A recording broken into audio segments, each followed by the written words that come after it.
Am I supposed to be alive yet? Yes, I am.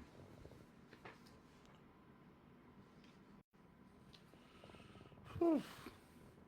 Is anybody listening? Where's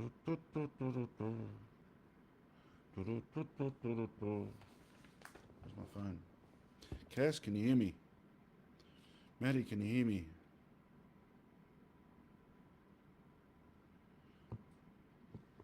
I think they're all there. Must be. We'll see if anybody's logging on. There's 6 viewers. All I need is a comment.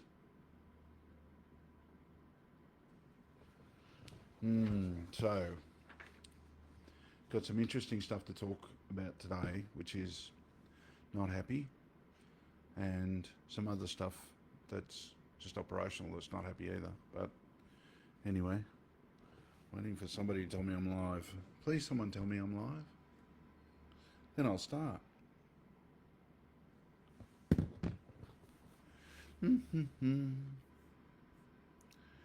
Boy, what a week it's been. Especially people in Victoria. Well, we'll talk about that. It's been a very difficult week. Oh, Shane, thank you very much. It's all I need. Only a little bit of encouragement, that's all I need. And then on my way. Okay, my staff are letting me down. So, you might notice on today's little broadcast, before I start talking about things, on the opening statement, there is a ridiculously long disclaimer, and that's because I've employed somebody who's more paranoid than I am, which is an accomplishment.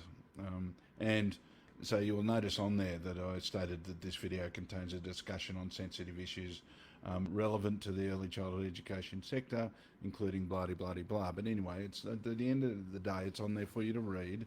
It's a disclaimer to say nobody should take this as anything other than the prattling of a displaced and deluded country boy from Queensland who really doesn't know anything.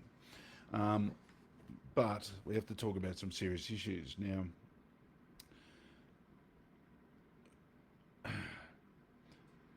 I'm glad everybody's on today, and obviously we have to talk about the elephant in the room, which is Victoria, and the terrible situation that's evolved and still evolving there. My experience in dealing with predators and pedophiles in this particular sector has been there's never one, there's a cluster. They've got one friend already in South Australia, there'll be others. It'll be wider spread. The thing I think has been the worst thing for anybody to find out about this is the possibility that some of these children may have been infected with gonorrhea or chlamydia, both of which are conditions that, if left untreated, can render these poor children sterile.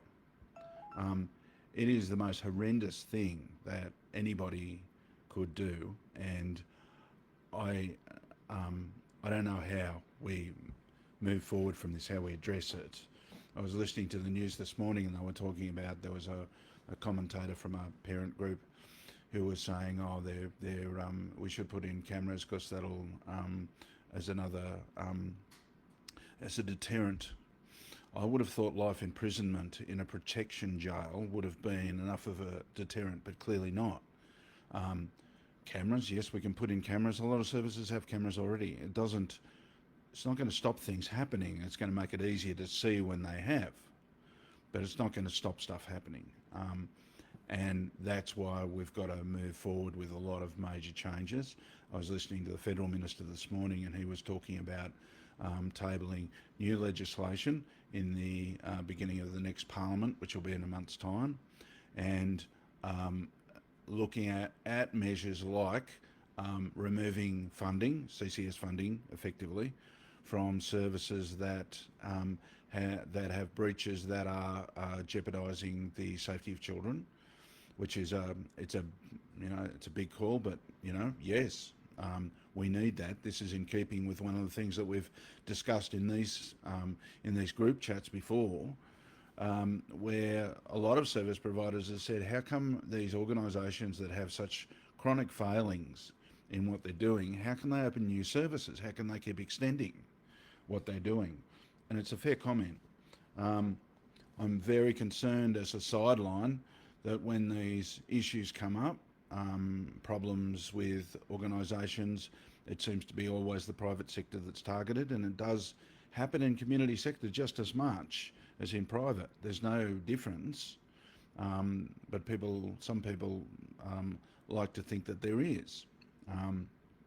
It's very unfair, but in terms of going through the discussion, I have to go back to my bullet points that Maddie has laboriously put together for me, because otherwise she'll be all depressed and upset, and then I'll have to work that out too. So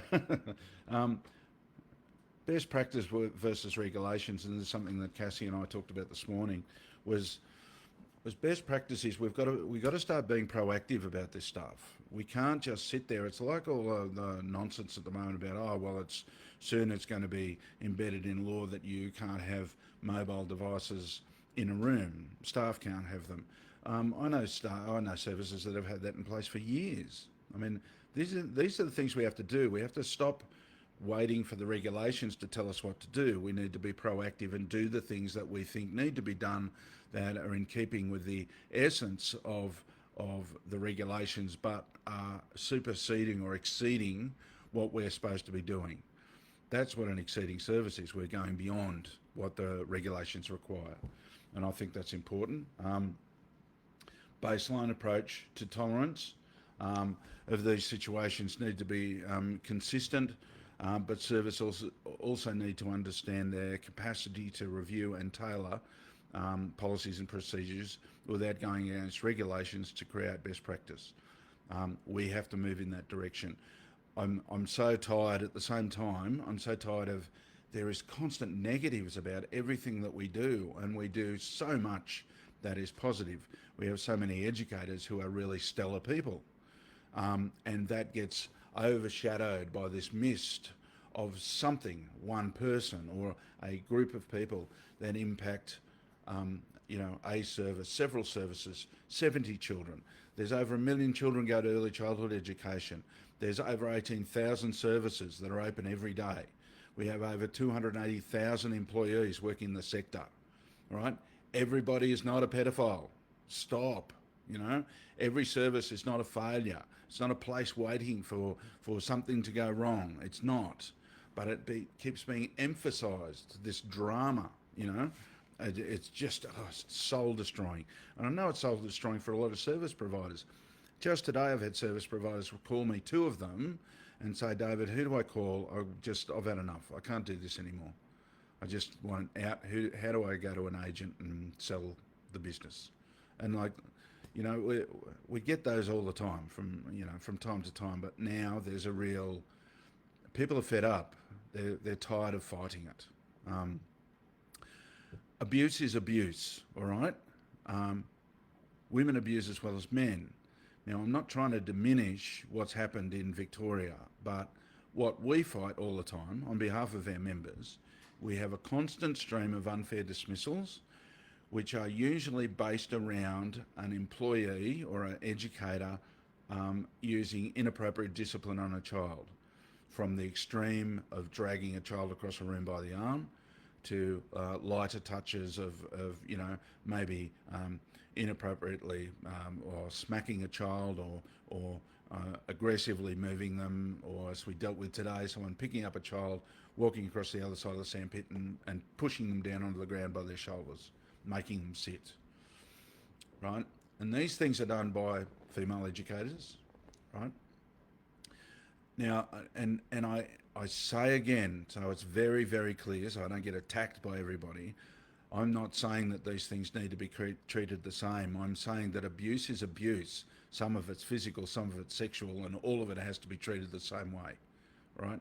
It's just diabolical, the stuff that we as DJMIR have to deal with on a daily basis with services ringing up, and they're in absolute turmoil because they don't know what they're going to do. They don't know how to address it, and that's a real problem that we have to get to the bottom of. Reminder that the horrific and deplorable situation is not a reflection on everybody. Is not a reflection on all male educators in the sector. We've had people calling today who want to find out how they sack their male educators because they're concerned about it. I've had one service has a male cleaner and has parents saying to them, well, what are you doing about your male cleaner? You know, this is the hysteria that's been created. There is a lot of males now working in early childhood education that weren't there 20 years ago. You know, we had virtually zero men 20 years ago. And they make a valuable contribution, just as valuable as anybody else. And let's not throw all of the babies out with the bathwater, all right, is what I'm saying. That we have to also be protecting our educators, who are quality people. Federal Minister mentioned the implementation of policy to have funding to services stopped, and if they're not providing a child-safe environment, which I think is I think that's a great thing. I think there's a lot of potential in that. I don't know how they'll do it, but I do think it's a terrific thing, because the problem, and I know I've spoken about this before, the problem the federal government has is that the legislation that they currently use as the law in early childhood education is actually borrowed from Victoria. So the federal government can't change it, and the Victorian government can. Now that means that so we have a national system that's borrowed. So I don't know how they engineer this and make this go forward unless they create new legislation or even copy it and put it through. I don't know. But there's got to be some mechanism. But they've got a problem because the federal government can't change the legislation as it currently stands. They can create other legislation, but they can't change the Victorian one. So that's an interesting thing for the future. Media coverage causes a wave of anxiety and concerns in parents. Now, what we've put up at the moment is there's a couple of resources we've posted up today. They should have gone out to you as members. One is a bit of a flyer to give to parents to reassure them about the steps we take to ensure that we have the best educators in our service, because parents are the people who are worried at the moment. They're terrified, and some of them you can believe and understand why they're so terrified. But there's that information that you give out to those services. There's also Maddie's done up a poster, which is really a great idea for something you can put up in your foyers or in rooms to assure parents about the steps we go through to get to select our educators and make sure that their children are safe, and what we do in the workplace. One of the good suggestions that was made, but thank you, Joe, from one of the members in Victoria today, and he's pretty active because he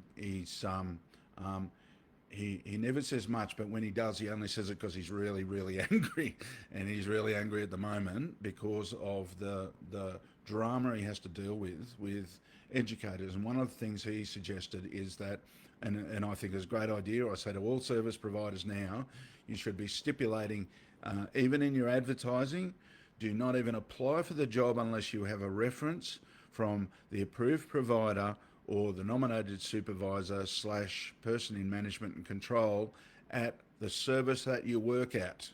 Don't even bother applying if you don't have that, because they're the only people who are going to be held to task anyway if anything goes sideways. So that's something we should just demand now, right now, from now forward. Don't even bother. I don't want to care what Mrs. Marple thought of you in grade 6. I don't want to know. I don't want to know what the people thought about you when you were working in the easy pay car wash. You know, we want something from people who are legitimate people who are operating in our sector. That's what we need. One of the things that you should look at, and it was one of the things, thank you again, David, for bringing this up because he rang me today, is check your insurance, because this is a significant issue. If you end up with a child who is abused, then that leaves it open for insurance claims or claims against the employer, which might fall onto your insurance. Now, David's a pretty switched on guy. So he rang his insurance provider and said, am I covered if a child is abused by one of the staff? And they said, sure you are, you're covered for $10 million. Okay, no problem. He said, what if I end up with 4 children in the same service, right, who are abused? What's my coverage then? Is that $10 million per child? And he said, oh, no, it's in the aggregate. All right? Now it starts to get bad. If you have multiple children, then this particular insurance that he's got only provides for coverage in the aggregate. So if you've got 5 children abused and you've got a $10 million policy, it's only $2 million per policy, right? That's not going to cover your legal, right? This is the thing. We need to look at this too. So I'm encouraging everybody, ring your insurance providers or your brokers tomorrow and say, what am I covered for? If I'm covered for 1, what am I covered for if heaven forbid, there's 5, all right, of the same service. Chase that stuff up, because that's what you need to, I mean, you end up with that sort of claim and it's an aggregate, that'll break you. That'll kill everything. So check those things. You're paying insurance for a reason. Insurance companies are, on average, sometimes a little bit, they don't ever mislead, but sometimes they leave out some critical issues, all right? It's a bad thing that boys do when we fib. We just leave out details. Gets us in all sorts of trouble because women pick it up. Okay, two other things. One of the things I want to do too is remind you about the flow of things. So, first of all, we have the 3.5% from the first full pay period commencing on or after 1 July. All right, this year, that's fine. Now the 5%, we've put that on our pay sheets, and we've put that on there because the Commission has said that's their preference is for that 5% to go on the 1st of August, and then we'll work out how to phase out the rest. Now, some other organisations have been saying, oh, but they haven't made a decision on that. Well, the decision was that they're 23% under, and their preference was that you start paying it on the 1st of August. I can't see any reason why the Commission, and I certainly haven't seen any compelling arguments by any nuff-nuffs on the other side who have sat there and said, we can't phase it in then because they're all saying, oh, well, it's because we haven't got a commitment by the government. It's pretty hard to say the 5% shouldn't go up when we've already got 10% because of the 5%, all right? It's just an insane argument. So I don't know why they're telling everybody, oh, well, it might not happen. We've put it on our sheets anyway, so you know it's there, and you know what the amount will be. So, still to be advised, it's still preferred. It isn't locked in alabaster, but however, I cannot for the life of me see how it's not going to turn out in that way. That the Fair Work Commission, I doubt very much, is going to be compelled to move it on. Because if you look at it logically, the Fair Work Commission has already determined that, for example, at Cert 3 level, every single educator is being paid 23% less than they should. So every single day that goes past that decision being made is another day they're being underpaid. Why on earth would the Fair Work Commission turn around and go, oh yeah, it's okay, you can pad that out a bit longer? It demonstrates a significant lack of understanding, I think, of what the Fair Work Commission is there for, what its focus is, what its purpose. Anyway, so for non-retention people, let's say 3.5%, then the 5% on the 1st of August.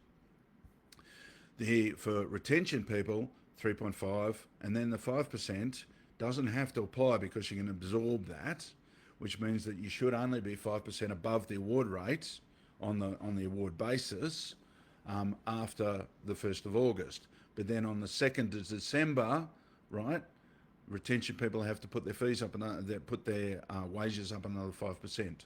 You are not getting more funding, right? They've already given you that. That's the maximum amount they're giving you. So when if you find you're going to be incredibly short, and you will, I think, all find you're a bit short, you will have to make a decision about whether you want to appeal a quantity that was made. There's some other organisations I know of already who are putting in appeals because they've had significant changes in rental arrangements for their for their facilities, and so therefore it significantly impacted the operation of the service, vis-a-vis make an application, see if you can get it varied. Okay, fair enough. You can do those sorts of things.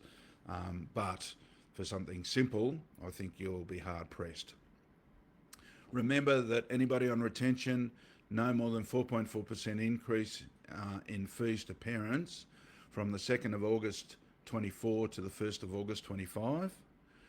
No more than 4.2% fee increase for parents from 2 August 25 to 1 August 26, right, next year. And thereafter, it's the childcare services cost index rate, right, from the 2nd of August next year. Now, we don't know what that will be. Looking at the index now, it seems to run anything from 4.9 to 1.4%. My inkling is that the only way the government sets up something like that is if they want to use it. And I'm thinking that this is part of the phase into universal childcare, that they'll be saying, well, the index is this, so that's how much you can put your fees up. You know, something around that, which then gives you a disincentive to be involved in the retention payment, because that's fixing how much you can increase by, whereas you should be actually increasing as much as you can relative to your operational requirements and what the parents are prepared to pay, because you know, if they come back with a CSCI amount of say 3.6%, 3.6% of $100 is a lot less than 3.6% of $200. You know? So I don't know. That's still a bit of speculation, so we still have to set that aside at the moment. But I just thought I'd say it. Now the other thing that's been bouncing around a lot is everybody saying, "Oh no, you don't have to back pay people who don't work for you anymore." Yeah, poppycock. We've had it now twice. This is something we already went through back. Oh God, in I think it was in December or November last year. We asked the department to confirm what we do with employees that have left. And they said then, like they're saying now, because we just went back down to them because other associations have been rolling around telling everybody you don't have to pay it. That's a load of garbage, right? How many times have you known the government to give you money and if it hasn't been expended in terms of a grant amount, all right, that they've gone, oh, okay, and you say, well, can I just put it in my pocket? And they say, oh, yeah, it's all right, don't worry about it. You know? How many times do you think that's happened? Okay, so what happens is anybody who has signed an agreement as part of your application process, they are counted in the numbers and they get the payment. If they didn't fill out the AFIs, the IFAs, somebody else said AFI to me today and it's got stuck in my head, the IFAs, then if they haven't signed them, then it won't apply to them, but the department, when they do their audit, will probably ask for that money back, right? Because there will be audits, remember? Audit trail, they test it all, they will calculate the full amount that you should have paid based on your figures, and you have to submit all that to them. They will scrutineer it and they will come back to you if they think it's wrong. All right? Remember that these wage increases in terms of national wage increase are also already included in the funding you're getting. So any of these increases will not affect the funding you're getting. That's the money. That's it.